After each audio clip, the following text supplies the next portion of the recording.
जब एक DM officer अपनी मां को लेकर हॉस्पिटल गई तो डॉक्टर ने उसके साथ जो किया, फिर सच्चाई आई सामने।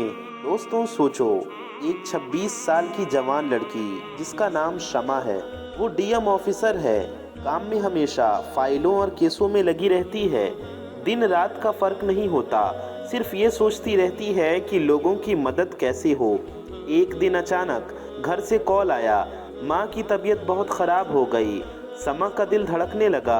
वो सब छोड़कर भागी, माँ को गाड़ी में बिठाया और पास के हॉस्पिटल की तरफ निकल पड़ी। हॉस्पिटल पहुँचते ही उम्मीद थी कि माँ का इलाज शुरू होगा, लेकिन वहाँ डॉक्टर और स्टाफ का रवैया देखकर उसकी सांसें थम गईं। पैसे जमा करो तभी इलाज होगा, फॉर्म भरो।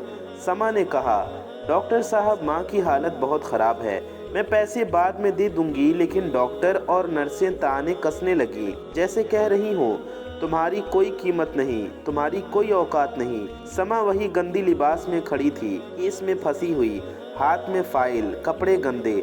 लोगों ने सोचा ये तो गरीब है, ये तो गरीब लड़की है, मुफ्त इलाज का इंतज़ार करेगी। तभी हॉस्पिटल का एक कर्मचारी हंसते हुए बोला, आओ बेटा मैं पैसे भर दूंगा। समा को गुस्सा आया, उसने एक जोर का थप्पड़ मार दिया। शांति टूट गई। हॉस्पिटल में सब लोग चौंक गए, लेकिन यही सब कुछ का केवल शुरुआत थी। हॉस्पिटल के बाहर अचानक आवाज़ें गूंजने लगीं, पुलिस की गाड़ियों की लाइन लग गई और वो सच जो किसी ने कभी सोचा भी नहीं था, सबके सामने आने वाला था। हॉस्पिटल के बाहर पुलिस की गाड़ियां रुक गईं। दरवाजे खुलते ही बड़े ऑफिसर अंदर आए। सभी डॉक्टर, नर्स और कर्मचारी चौंक गए। क्यों? क्योंकि सामने खड़ी लड़की वही डीएम ऑफिसर थी, समा। समझो वही जवान लड़की जो अभी कुछ देर पहले पैसों की वजह से ताने सुन रही थी। वह पूरे हॉस्पिटल की सच्चाई सामने लाने वाली थी। बड़े ऑफिसर बोले, हमने सब रिकॉर्ड कर लिया है जो तुम लोगों ने किया। उसकी ऑडियो और वीडियो सब हमारे पास हैं। डॉक्टर और नर्स की आंखें फटी रह गईं। सब अपने अपने पैर पर गिर पड़े, माफ़ी मांगने लगे। लेकिन समा ने कहा, मैं डीएम हूँ, इसलिए माफ़ी मांग रहे हो। थोड़ी देर पहले तो यही लोग गालियां दे रहे थे।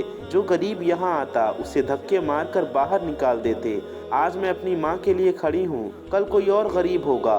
समा ने तुरंत कार्रवाई की, हॉस्पिटल वालों को कोर्ट तक घसीटा, ऑडियो वीडियो सब सबूत पेश किए। कोर्ट ने कड़ी से कड़ी सजा दी। लेकिन कहानी सिर्फ सजा तक नहीं थी। समा ने सबको ये सिखाया कि ताकत सिर्फ पद और पैसे में नहीं होती, सच्चाई और हिम्मत की ताकत सबसे बड़ी होती है। और यही सोचकर आप भी पूछेंगे, क्या आप अपनी हिम्मत और सच्चाई के लिए खड़े हो सकते हैं, या डर और समाज की सोच में फंसकर चुप रह जाएंगे? समा की मां आखिरकार ठीक हुई, लेकिन हॉस्पिटल में जो हुआ उसकी याद सबके दिलों में रह गई।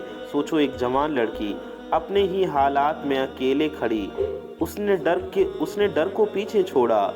उसने सिर्फ माँ के लिए नहीं बल्कि उन सभी गरीबों के लिए लड़ाई लड़ी जो आज भी हॉस्पिटल के बाहर खड़े हैं, मदद के लिए हाथ फैलाए हुए। समा की कहानी हमें यही सिखाती है, पद और पैसा मायने नहीं रखते।